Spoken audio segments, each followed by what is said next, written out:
many tourist traps in Switzerland and I don't want that you get ripped off, so I show you how. What's the most important thing if you travel to Switzerland?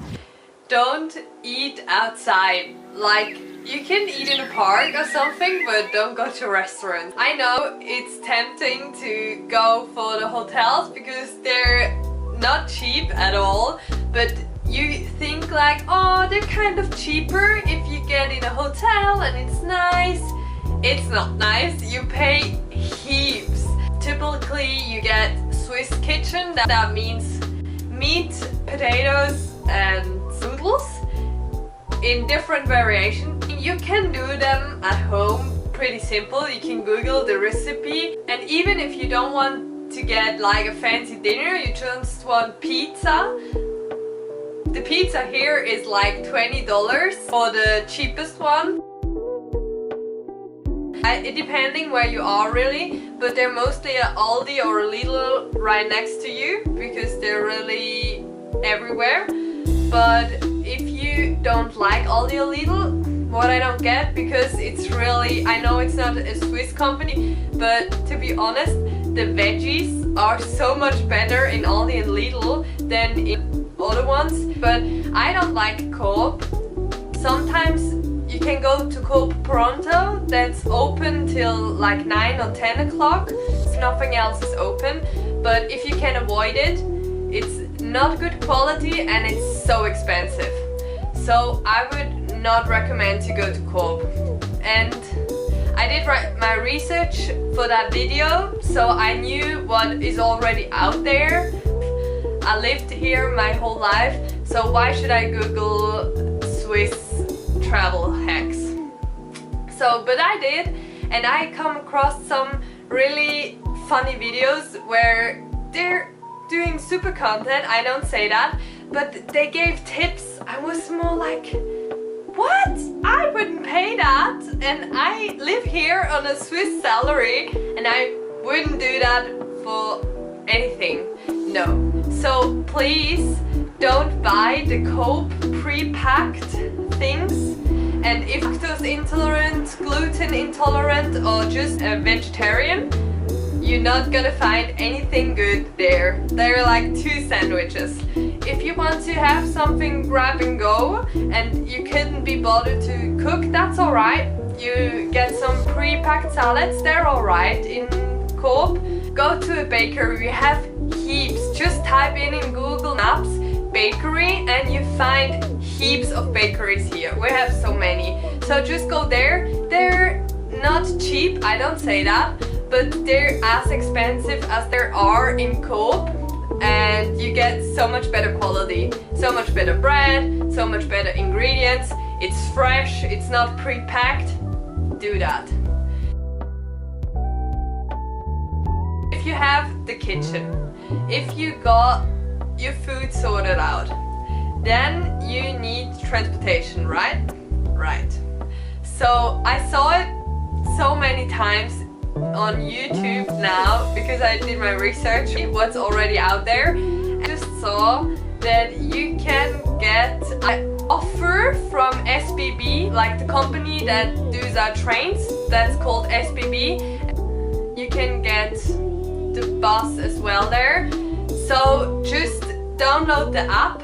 Just don't buy what they tell you, like the 8-day pass or something. Don't do it. But instead, download the app, the SBB app, and just see in advance. There are always like promoted tickets where you can get a few francs off, or sometimes it's even half price. As sooner as you look it up, the more is the price reduction. Another thing, if you're just here for a few days and you want to travel Switzerland via train and buses, then you just go over to Interrail. Guys, I'm just in the process of cutting and I just realized Interrail is just for European citizens. That means if you're not from Europe or you have a European passport, you have to go by Eurail. I will show it in a minute. It's much more expensive, but I think it could be worth it if you're traveling a lot. Another thing that makes it more expensive is you could do with Interrail, you could do a one country pass just for Switzerland, but you can't do that with Eurail, so you have to have a global pass.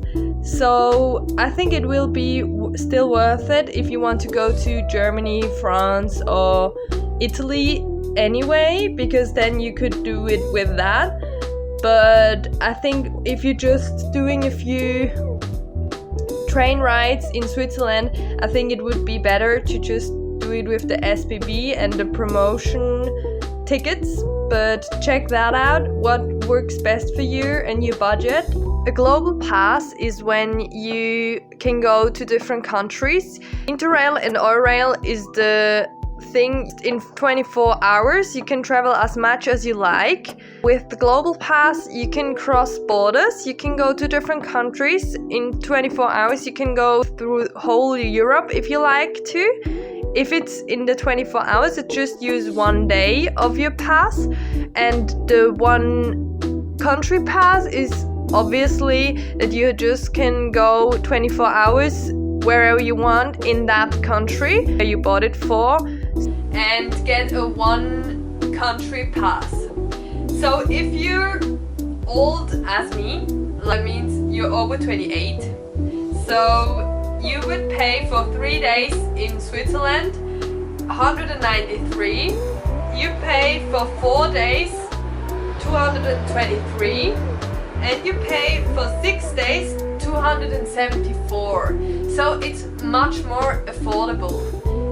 The only thing is, read the terms. So check if you can take every train, and if you're a young lad, that I no longer be, but from 12 to 27, you can get a 3-day pass. You pay just 145. You pay for 4 days 167, and you pay for 6 days 206. So much more affordable than you go with the SBB. So please just do that instead.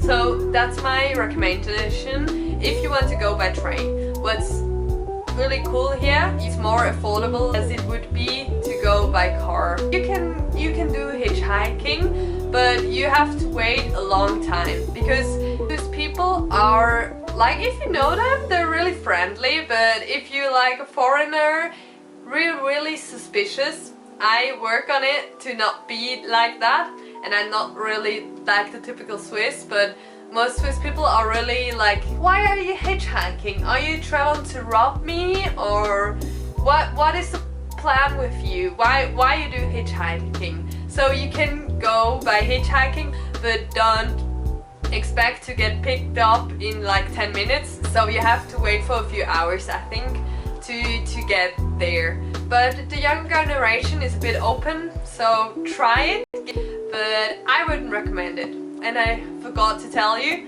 Uber is a thing here. If you have to go somewhere with Uber, I would recommend that. Taxi, you can't do that. Like, I can't afford it, so you can't afford it. No, because if you have a normal salary and you're on a budget, that's why you're here. Don't go with taxi ever. From the airports, from Zurich, Geneva and Basel, there are so many good train connections. Please don't go by taxi. You get ripped off again. So get your app and go by taxi. You can't afford it. Nobody can. I don't know how they're still alive. If you're on a budget, you're not gonna spend on a taxi. So please take the train and download the app, the SBB app I told you about. Download the Interrail app, go with something like that. But it's also a possibility, FlixBus. I love FlixBus. I use it too rarely, to be honest, but it's such a good life hack. And you can get from Basel to Zurich almost nothing here. I mean, that's amazing that you can get that. So it's much more affordable than via train, and it's just like a little bus just from the main cities. Also you can rent a car, but again, it's really it's not so cheap.